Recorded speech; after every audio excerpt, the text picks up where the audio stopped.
course,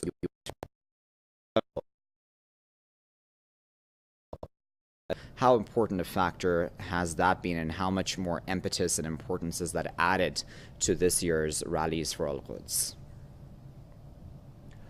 Well, the massive crowds that have been mobilizing recently along the Gaza fence, or what is known the perimeter, is a clear message that the Palestinian spirit is still high up in the sky, despite all the intimidations, despite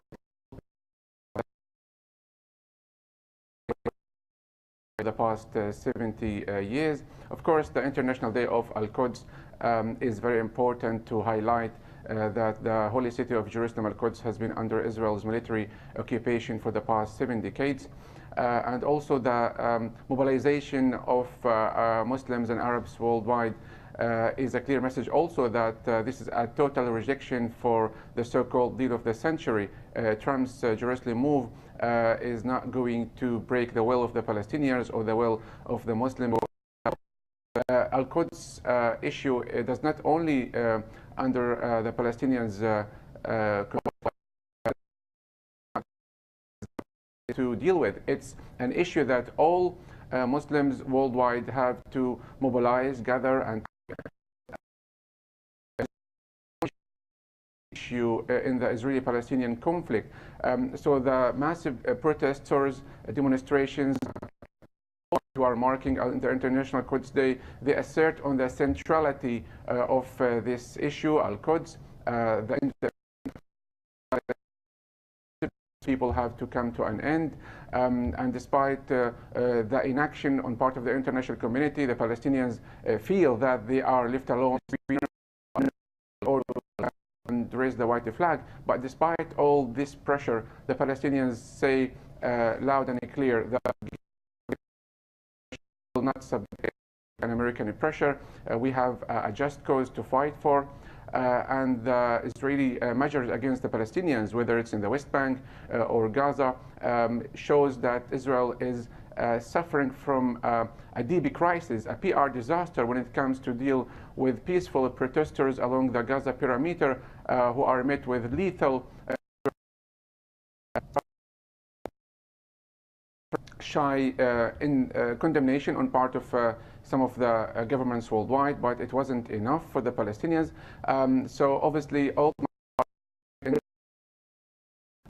aims to continue the ethnic cleansing that has started in 1948.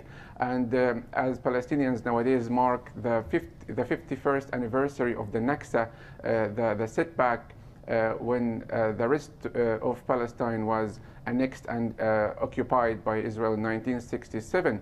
And that coincides, as we said, with the anniversary of the International Al-Quds Friday in the holy month of Ramadan. So this shows there is an awakening, there is a rejection to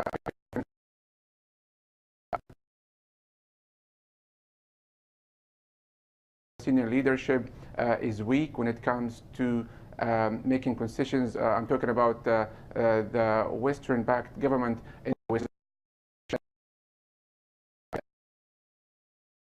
in Gaza, where the resistance is in control there. And that's why we see all the miseries, all the suffering taking place. Obviously, the ongoing 12-year Israeli siege in Gaza aims to end or terminate the Palestinian resistance through starving the people. So despite the humanitarian situation in Gaza, despite the siege, people still say we have a just cause to fight for. The Palestinian issue is not a charity. Dominating the Middle East and the world. Without a just solution to the Palestinian cause, there will not be a... So obviously, there is an awakening. Palestinians are, they know that they are not alone in this struggle. The people of conscience, people justice-loving people around the world are mobilizing and take action. There is awareness going on. We see a number of activities taking place worldwide.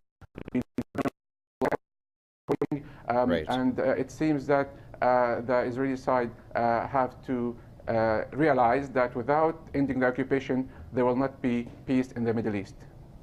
All right, so Jahangir, I wanted to hone in on one thing that Yusuf there mentioned, Jahangir, and that is about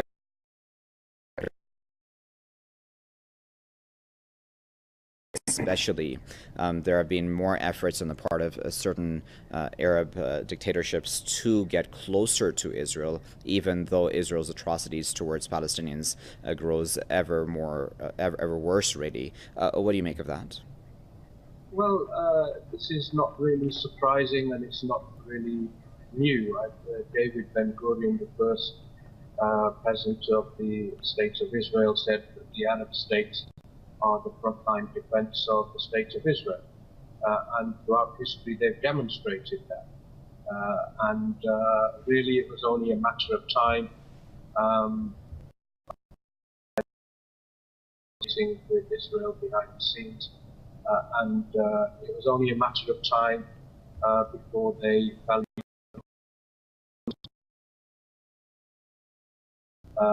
in reaching a settlement and peace deal with Israel and normalizing relations. So,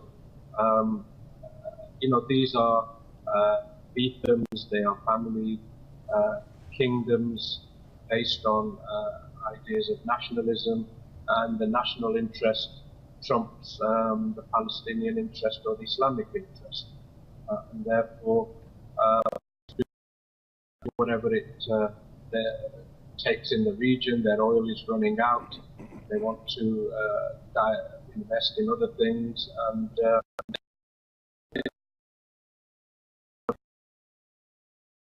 the events taking place in that part of the region and in the Middle East, and therefore they are doing everything they can for their own survival, both economic and political. Like that, their economies are intimately linked to the West. So when you have economies that are dependent on tourism and essentially for the Western world, then you are basically, intimately linked to the economic system of the West, and eventually you will tailor-make your Islam and policies towards the West. And if that means the US says, well, you must deal with Israel, they'll deal with Israel. So this is not a surprise to anyone. It's their lifeline. It's an economic necessity for them to be able to survive. And political people in the Arab world and in those regions are desperate for change, and they are pressing their own people as much as Palestinians, well, not as much as the Palestinians, but their own people are in search of freedom as much as the Palestinian people. Yusuf, I wonder what you make of again, as I asked Jahangir about those Arab dictatorships wanting to become closer to Israel, Yusuf, and I'm wondering, Mohammed bin Salman had, I believe, at some point said that the Palestinians should basically just remain quiet and or just accept the deal of the century, as you mentioned it. What did you make of that? Well, the Palestinians know for sure that they have been abandoned and let down by this so-called Arab countries or the Arab regimes, and embarrassed for not taking action and the pressure that Israeli side to end the occupation. They are embarrassed from not doing things to rush to the rescue of their humans, or to Muslims who are being massacred, slaughtered, whether it's in Gaza, West Bank, Jerusalem. Al-Aqsa Mosque has been desecrated, stoned by illegal settlers almost on a daily basis. So all these scenes and footage and videos are embarrass these regimes. So obviously they want to convince the Palestinians, look, you are too weak, either accept what is being offered on the table or you are left alone. So it's a systematic pressure that has been to get rid of this headache. They consider the Palestinian cause headache for them. Obviously, they are weak when it comes to taking their sovereign decisions. The Palestinians are not asking for sending armies. At least what they are asking is a moral support. They are asking for condemnation of accused occupied Palestinian territories. So the deal of the century will not go on because the Palestinians obviously reject this so-called deal, which does not meet the minimum demands of the Palestinians, which is the end of the occupation, the return of Palestinian refugees, the eastern part of Jerusalem, Al-Quds, should be the future capital of the Palestinian state. As a Palestinian, are they going to give the parts of Sinai to the Palestinian refugees? The Palestinian refugees will not accept to become refugees again in deserts or anywhere else. They have been sacrificing for the past 7 decades. They have been suffering miserably in refugee camps, and I think this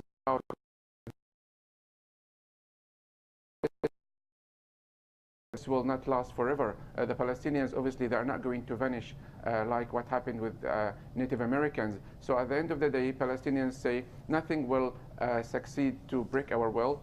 Nothing will, succeed to convince us or to make more concessions.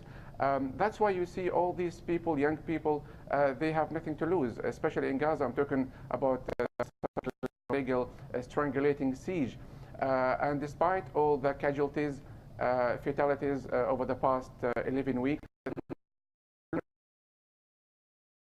they are still adamant to send their voices, to make their voices heard worldwide. And